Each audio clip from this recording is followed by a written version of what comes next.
Good evening. All right, I don't know if everybody's terrified that I stepped into the pulpit or not, but let's try that again. Good evening. It's good to see everybody out this evening, and if we do have any visitors, I apologize in advance. I am not the regular preacher here. I am filling in, and I appreciate the opportunity to fill in this evening, and to be honest with you, I tried to get out of it once before. I was scheduled to speak, and because of work, I did have a reason. I wasn't able to travel back, and I told Brett about it, and I said, Brett, I'm not able to make it back. Work's making me travel, and I got to travel on this date. And he goes, well, that's okay, we'll just switch. But I do appreciate the opportunity, and when Mike first emailed me about it, Megan and I had just gone to bed, and I was laying in bed and got his email, and I looked and I said, Megan, they're wanting me to speak one night at church. And she looked over at me and she goes, they must not have anybody else. But I really do appreciate the invitation to speak this evening and bring a message to you guys.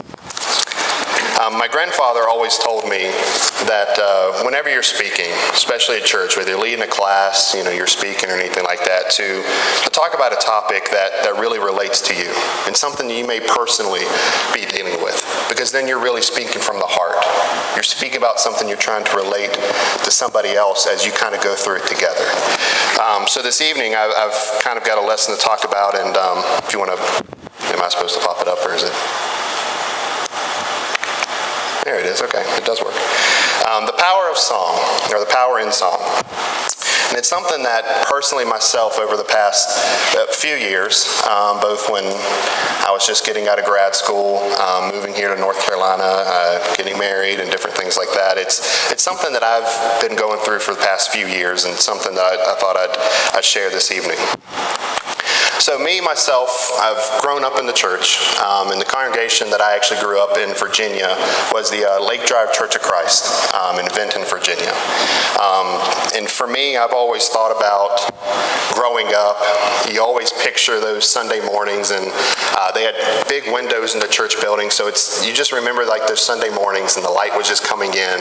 You remember it being full, and you remember a lot of the songs that you'd sing and kind of feeling uplifted, and all the kinds of changes that went through the church. I remember from when I was little, there was this ugly green carpet that was in the building, and it actually started to tear, and they had to replace it. So you just remember some of those small details of just growing up in the church, and there were so many things that I learned at Lake Drive there. And my grandfather, who I mentioned earlier, he was my role model in life. He taught me so many different things in life, but also more importantly, he really taught me about what it meant to be a Christian. And he was an elder at the Lake Drive Church of Christ for over 30 years. He was part of the eldership when they built the building.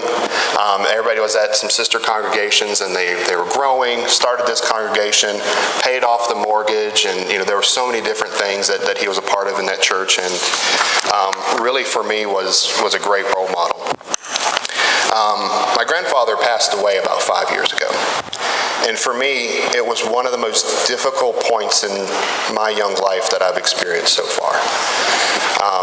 And there's just so many moments, and just knowing a lot of you guys here in this congregation and talking about either growing up in the church, coming to the church, whatever it may be, but there's just so many things that impact your life and how your faith and your church family can be there to be a part of it.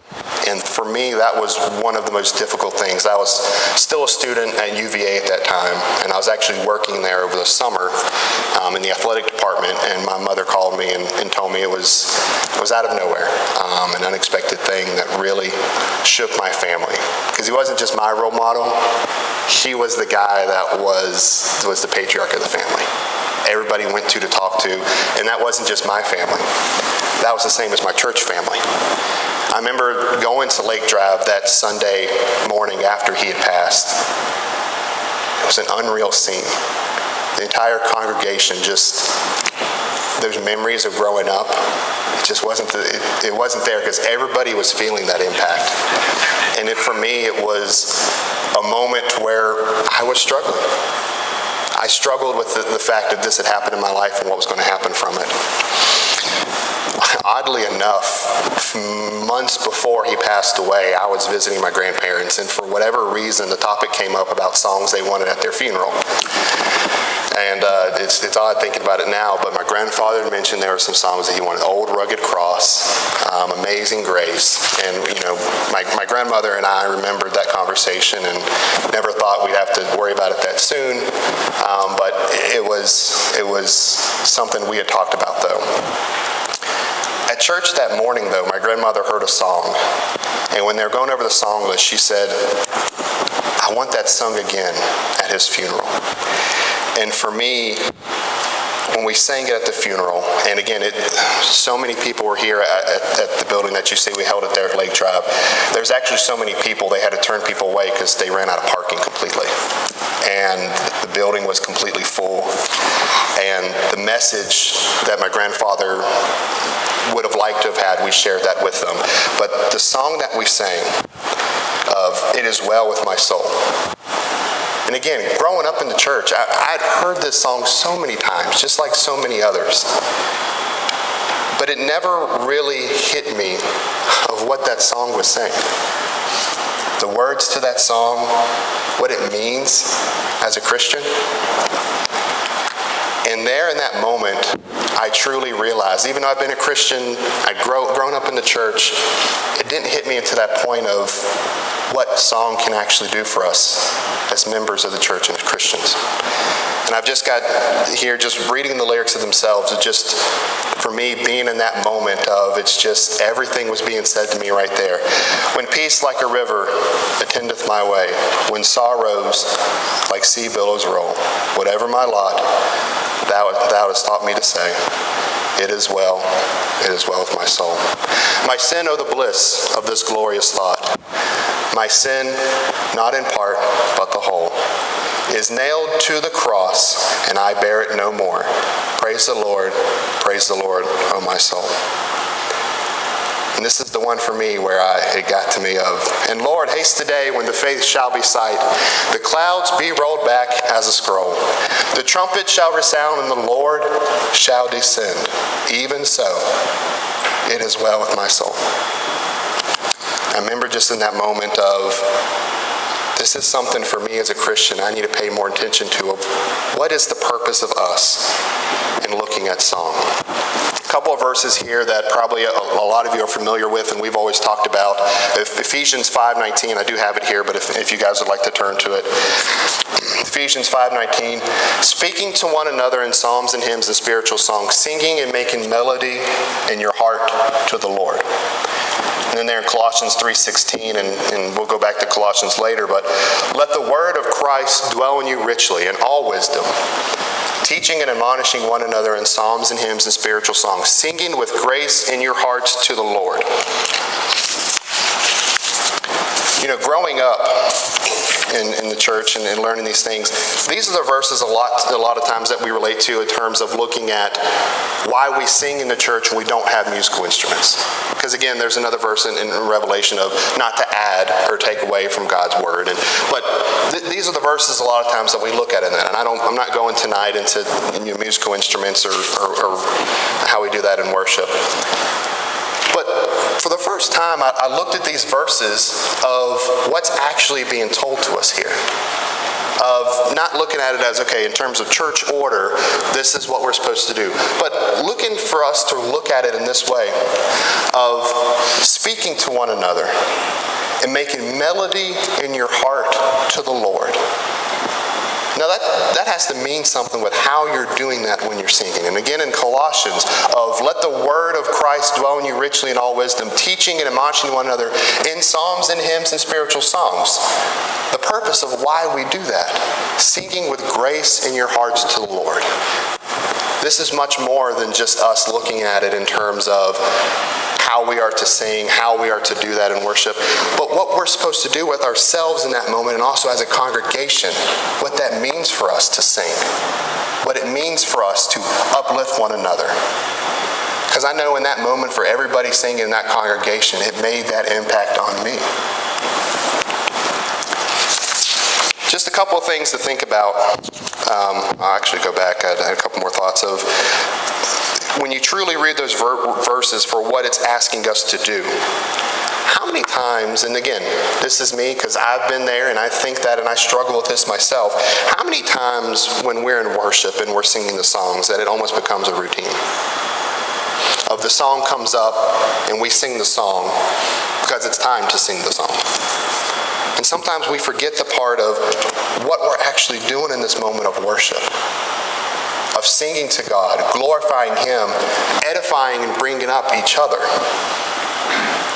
And then me, myself, it's sometimes we get in those moments of, oh, this song, it's a little slower. I wanted something a little faster. Or maybe somebody of, oh, this is a newer song. I wanted one of those older songs I grew up with. Again, me, myself growing up, even at Lake Drive, oh, this song leader sings it a little slower than I like. Is that really the thought process that we should have at that moment? Or should we be looking again at what these scriptures, what it's asking us to do, of why we are singing and what we're supposed to be doing in that very moment? And I think we're told these things for a reason, and God looks for this. Because look at it this way. We look at this as, okay, this is a very simple thing that God's asking us to do. It's a very simple part of worship. Probably, we're talking about singing here. Okay. Well, is this not also the God that made the earth's tilt so exact that when He created it, it maintains our seasons? And even when the earth is rotating, it allows the earth's rotation around the sun to be so precise as for everything on this earth to stay the same. And is this not the God that made the moon and the earth so that the moon causes the tides to rise and to fall from its gravitational pull, both being in sync with each other, never going out of that rotation, and all of that working together? And is this not the God that created the human body with so many complexities and operations to where the heartbeat beats about 100,000 times a day, pumping 2,000 gallons of blood through 60,000 miles of blood vessels? And I looked that up because I don't know that on my own. But don't you think that if God knew what He was doing in all these different things and all the creation of the earth and how precise and exact He was, that when He's asking us to sing and worship, He knows the impact that can have on us as Christians? Don't you think He knows a little bit behind what that does for us? And over the course of human life, as technology and things have progressed, science and research, I always like to think they're always slow to the game because they just confirm a lot of times what God's already told us or things that we find in the Bible. But we can look at the fact of what research has actually shown in terms of song and lyrics and music and how they impact our brain functions. So there was some research that was done. Wake Forest University was actually part of it. And a study was done, and they had about 50 or so participants to study different types of music and how they affect the brain. So they measured brain activity when listening to music, because the blood flow to different parts of the brain shows and how it can trigger what's going through your mind when you're hearing that. So that's what they were doing here with this research. They found that part of the brain focuses on thought, empathy, and self-awareness. That was triggered when they were listening, went to that part of the brain. And it wasn't based on the genre or the type of music. It was just about that song and maybe what it meant to them when they were listening to it. Songs with the greatest impact on the listener altered connectivity between brain areas responsible for memory and social emotion. And then one of the main researchers concluded and said that experience with music is the most important to how you feel. So here's this research that's talking about the fact of your brain and your emotions are triggered based on when you hear certain types, or when you hear music and how it may relate to you. And for me, again, you're looking at the fact of it says that we connect it to our memories and social emotion. I bet there's a lot of people in this audience that have the same thing that I feel. In the fact of when you hear a song and you relate it to different things. Maybe when you were growing up in the church. Certain songs that maybe remind you of growing up. Certain songs that remind you of certain moments in the church family or in your own family of things that you've experienced. Or even like myself now, every time I hear it as well with my soul, the words mean something to me when I hear it. And that's the same with, try to relate it to everything else that I hear. But the fact of, this is no accident. There's a reason why God programmed us this way. There's a reason why we react that way, and there's a reason why He's asked us to sing the way that He has. For us to be able to have that connection. So I just started thinking of some different topics, and I'm probably missing a lot here, but topics of songs that give us reflection. We sing a lot of songs of heaven, hope, love, the struggles of life, and leaving this world and leaving them all behind one day. Forgiveness, Christ's sacrifice, the power and grace of God, and also our church family, our time we have together, going through all these different struggles, and the loved ones we have. And how once again we'll be with them again one day. But to think about it in the fact of, we're doing more than just singing these songs. They make us feel a certain way. And that's on purpose. It gives us an opportunity to reflect on all these different things. It gives us an opportunity to be with like-minded individuals of knowing and understanding these things. I mean, if you think about it, how many other times in life can we go and sing these songs and be uplifted by those around us? Now, I'm one of those people, and it sometimes gets on Megan's nerves, but when I'm around the house, sometimes I'll just strike up in songs sometimes, or humming. I did learn not after long I married her that there is no whistling. She does not like whistling, so I don't do that. And I let people know that because I find it ridiculous, but I do hum, and sometimes I do sing. If I'm in a good mood and I'm having to do chores, which aren't that fun, sometimes I sing, and it makes me feel great in that moment and reminded so many times of what that song is saying. Or even if I'm at work and somebody makes me so ill, sometimes I'll just start humming a song that just makes me relax, and I start to get a little more at peace. But there's a reason why those songs make us feel that way, and we have so many different things that we sing about. Because when you're out at work, it's hard to break out in song and be uplifted with anybody. When you're on the street or you're doing different things, there's a reason why we do that in worship. Because it's a moment for us to reflect, edify one another, build each other up. And to be able, at the end of the day, to feel better about the things that we're going through, what we have to look forward to, and what God intends for us. In conclusion, those people said that joked and said, well, you're going to let us out early, and I did say I was planning on it, but anyway. Colossians 3:2, and I said we'd go back to it. Set your mind on things above, not on things on the earth. Whenever we're singing songs, and I hope people don't mishear me in the fact of when we're singing songs and when we're doing these things of not to allow worldly emotions to come into play and to not think about those different things, but rather set our mind on the things above and why we're here, why we worship, why we're a church family and why we're a congregation. To be able to be uplifted, to be with one another, and to share in these things together. Singing is a vital part to our worship, and I know this is something I'm preaching to the choir here on this, in terms of everybody understands that. But sometimes it's nice to have a reminder, or even for me to share with you personally what I've been going through to get to this moment. And it's something that I remind myself every morning of why we sing, being focused on that song and what we're doing in that moment, to uplift each other and uplift ourselves. Singing songs in worship, it's not just a checkbox. I know sometimes we look at it as, okay, I got this song and this song. It's not just a checkbox of going through worship. It's not a routine for us going through the motions, but it is an act of worship to God and a reminder to us. And when devoted in song, it can be so powerful to each other and ourselves and what we're doing in worship and also as a church family.